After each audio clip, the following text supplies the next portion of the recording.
राम राम दोस्तों, जय बाबा नीम करोली महाराज जी की। आशा है कि बाबा नीम करोली जी की, श्री राम जी की, हनुमान जी की, शिव शंकर भोलेनाथ जी की कृपा आपके ऊपर भी होगी। आपके घर परिवार में भी सभी कुशल मंगल रहे, यही मैं प्रार्थना करता हूँ बाबा नीम करोली जी से और सभी देवी देवताओं से।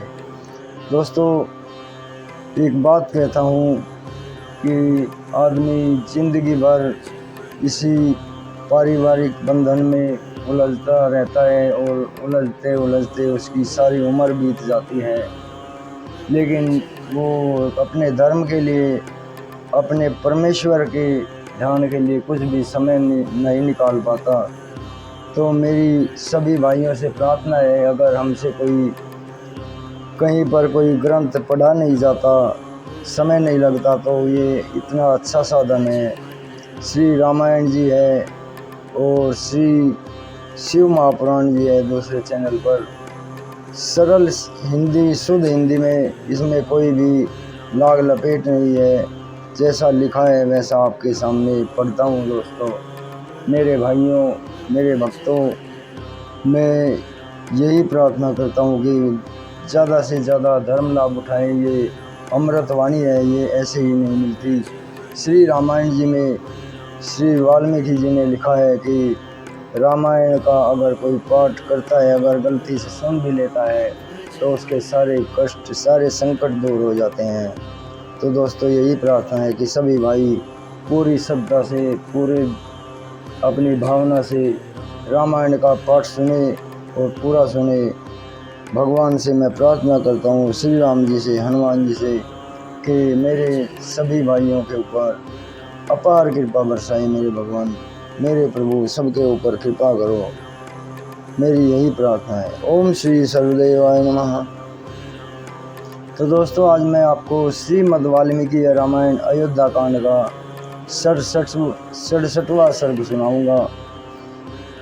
मार्कंडेय आदि मुनियों द्वारा, मंत्रियों द्वारा राजा के बिना होने वाली देश की दुर्व्यवस्था का वर्णन। वशिष्ठ जी से किसी को राजा बनाने के लिए अनुरोध। अयोध्या में लोगों की वह रातों रात कलपते ही बीती। उसमें आनंद का नाम नहीं था। आंसुओं से सब लोगों के कंठ भरे हुए थे। दुख के कारण वह रात सबको बड़ी लंबी प्रतीत होती थी। जब रात बीत गई और सूर्योदय हुआ, तब राज्य का प्रबंधन करने वाले ब्राह्मण लोग एकत्र होकर दरबार में आए। मार्कंडेय, मौद्गल्य, कामदेव, कश्यप, कात्यायन, गौतम और महायशस्वी जाबली, ये सभी ब्राह्मण श्रेष्ठ राजपुरोहित वशिष्ठ जी के सामने बैठकर मंत्रियों के साथ अपनी अलग अलग राय देने लगे। वे बोले, पुत्र शोक से इन महाराज के स्वर्गवासी होने के कारण यह रात बड़े दुख से बीती है, जो हमारे लिए 100 वर्षों के समान प्रतीत हुई है। महाराज दशरथ स्वर्ग सिधारे हैं। श्री रामचंद्र जी वन में रहने लगे और तेजस्वी लक्ष्मण भी श्री राम के साथ ही चले गए। शत्रुओं के संताप देने वाले दोनों भाई भरत और शत्रुघ्न कैकेयी के रमणीय राजगृह में नाना के घर पर निवास करते हैं। इक्ष्वाकु कुल राजकुमारों में से किसी को भी आज ही यहाँ पर राजा बनाया जाए, क्योंकि राजा के बिना हमारे राज्य का नाश हो जाएगा। जहाँ कोई राजा नहीं होता, ऐसे जनपद में विद्युन्मालाओं से अलंकृत महान गर्जना करने वाले मेघ पृथ्वी पर दिव्य जल की वर्षा नहीं करते हैं। जिस जनपद में कोई राजा नहीं, वहाँ के खेतों में मुट्ठी के मुट्ठी बीज नहीं बिखेरे जाते। राजा से रहित देश में पुत्र पिता स्त्री पति के वश में नहीं रहती। राजहीन देश में धन अपना नहीं होता है। बिना राजा के राज्य में पत्नी भी अपनी नहीं रह पाती है। राजरहित देश में यह मान भय बनता रहता है। जब वहाँ पति पत्नी आदि का सत्य संबंध नहीं रह सकता, तब फिर दूसरा कोई सत्य कैसे रह सकता है। बिना राजा के राज्य में मनुष्य कोई पंचायत भवन नहीं बनवाते, रमणीय उद्यान का भी निर्माण नहीं करवाते तथा हर्ष और उत्साह के साथ पुण्य ग्रह, धर्मशाला, मंदिर आदि भी नहीं बनवाते हैं। जहाँ कोई राजा नहीं, उस जनपद में स्वभावतः यज्ञ करने वाले द्विज और कठोर व्रत करने वाले जितेंद्रिय ब्राह्मण उन बड़े बड़े यज्ञों का अनुष्ठान नहीं करते हैं, जिनमें सभी ऋत्विजनों और सभी वज्रमान होते हैं। राजरहित जनपद में कदाचित महायज्ञों का आरंभ हो भी तो उनमें धन सम्मान, ब्राह्मण भी ऋत्विजनों को पर्याप्त दक्षिणा नहीं देते। उन्हें भय रहता है कि लोग हमें धनी समझकर लूट ना लें। अराजक देश में राष्ट्र को उन्नतिशील बनाने वाले उत्सव, जिनमें नट और नर्तक हर्ष में भरकर अपनी कला का प्रदर्शन करते हैं, बढ़ने नहीं पाते हैं तथा दूसरे राष्ट्र हितकारी संघ भी नहीं पनपने पाते। बिना राजा के राज्य में वादी और प्रतिवादी के विवाद का संतोषजनक निपटारा नहीं हो पाता अथवा व्यापारियों को लाभ नहीं होता। कथा सुनने की इच्छा करने वाले लोग कथावाचक पौराणिकों की कथाओं से प्रसन्न नहीं होते। राजरहित जनपदों में सोने के आभूषणों से विभूषित हुई कुमारियां एक साथ मिलकर संध्या के समय उद्यानों में क्रीड़ा करने के लिए नहीं जाती। बिना राजा के राज्य में धनी लोग सुरक्षित नहीं रह पाते तथा कृषि और गोरक्षा से जीवन निर्वाह करने वाले वैश्य भी दरवाजा खोलकर नहीं सो पाते हैं। राजा से रहित जनपद में कामी मनुष्य नारियों के साथ शीघ्रगामी वाहनों द्वारा वन विहार के लिए नहीं निकलते हैं। जहाँ कोई राजा नहीं होता, वहाँ उस जनपद में 7 वर्ष के तंतार हाथी घंटे बांधकर सड़कों पर नहीं घूमते।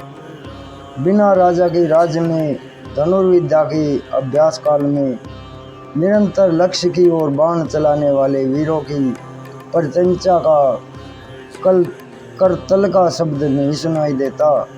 राजा से रहित जनपद में दूर जाकर व्यापार करने वाले वाणिक बेचने की बहुत सी वस्तुएं साथ लेकर कुशल पूर्वक मार्ग है तो नहीं कर सकते। जहाँ कोई राजा नहीं होता, उस जनपद में जहाँ संध्या हो वहीं डेरा डाल देने वाला, अपने अंतःकरण के द्वारा परमात्मा का ध्यान करने वाला, अकेला ही विचरने वाला जितेंद्रिय मुनि नहीं घूमता फिरता है, क्योंकि उसे कोई भोजन देने वाला नहीं होता। अराजक देश में लोगों को अप्राप्त वस्तु की प्राप्ति और प्राप्त वस्तु की रक्षा नहीं हो पाती। राजा के न रहने पर सेना भी युद्ध में शत्रुओं का सम्मान नहीं करती। बिना राजा के राज्य में लोग वस्त्राभूषणों से विभूषित होकर हष्टपुष्ट उत्तम घोड़ों तथा रथों द्वारा सहसा यात्रा नहीं करते, क्योंकि उन्हें लुटेरों का भय बना रहता है। राजा से रहित राज्य में शास्त्रों के विशिष्ट विद्वान मुनि मनुष्य वनों और उपवनों में शास्त्रों की व्याख्या करते हुए नहीं ठहर पाते हैं। जहाँ अराजकता फैल जाती है, उस जनपद में मन को वश में रखने वाले लोग देवताओं की पूजा के लिए फूल, मिठाई और दक्षिणा की व्यवस्था नहीं करते हैं। जिस जनपद में कोई राजा नहीं है, वहाँ चंदन और अनुरु का लेप लगाए हुए राजकुमार बसंत ऋतु के खिले हुए वृक्षों की भांति शोभा नहीं पाते। जैसे जल के बिना नदियाँ, घास के बिना वन और ग्वालों के बिना गौओं की शोभा नहीं होती, उसी प्रकार राजा के बिना राज शोभा नहीं पाते। जैसे ध्वज रथ का ज्ञान कराता है और घूम अग्नि का बोधक होता है, उसी प्रकार राजकाज देखने वाले हम लोगों के अधिकार को प्रकाशित करने वाले जो महाराज थे वे यहाँ से देवलोक को चले गए हैं। राजा के न रहने पर राज्य में किसी भी मनुष्य की कोई भी वस्तु अपनी नहीं रह जाती। जैसे मत्स्य एक दूसरे को खा जाते हैं, उसी प्रकार अराजक देश के लोग सदा एक दूसरे को खाते लूटते खसोटते रहते हैं। जो वेद शास्त्रों की तथा अपनी अपनी जाति के लिए नियत वर्ण श्रम की मर्यादा को भंग करने वाले नास्तिक मनुष्य पहले राजदंड से पीड़ित होकर दबे रहते हैं, वे भी अब राजा के न रहने से निशंक होकर अपना प्रभुत्व प्रकट करेंगे। जैसे दृष्टि सदा ही शरीर के हित में प्रवृत्त रहती है, उसी प्रकार राजा राज्य के भीतर सत्य और धर्म का प्रवर्तक होता है। राजा ही सत्य और धर्म है, राजा ही कुलवानों का कुल है, राजा ही माता और पिता है, और राजा ही मनुष्य का हित करने वाला है। राजा अपने मान चरित्र के द्वारा यम, कुबेर, इंद्र और महाबली वरुण से भी बढ़कर है। यमराज केवल दंड देते हैं, कुबेर केवल धन देते हैं, इंद्र केवल पालन करते हैं और वरुण केवल सदाचार में नियंत्रित करते हैं। परंतु एक श्रेष्ठ राजा ये चारों गुण मौजूद होते हैं, अतः वह इनसे बढ़ जाता है। यदि संसार में भले बुरे का विभाग करने वाला राजा ना हो तो यह सारा जगत अंधकार से अच्छन्ना सा हो जाए, कुछ भी सोच ना पड़े। वशिष्ठ जी जैसे उमड़ता हुआ समुद्र अपनी तटभूमि तक पहुंचकर उसे आगे नहीं बढ़ता, उसी प्रकार हम लोग भी महाराज के जीवन काल में भी केवल आपकी ही बात का उल्लंघन नहीं करते थे। अतः विप्रवर इस समय हमारे व्यवहार को देखकर तथा राजा के अभाव में जंगल बने हुए इस देश पर दृष्टिपात करके अपने आप ही किसी इक्ष्वाकु वंशी राजकुमार को अथवा दूसरे किसी योग्य पुरुष को राजा के पद पर अभिषिक्त कीजिए।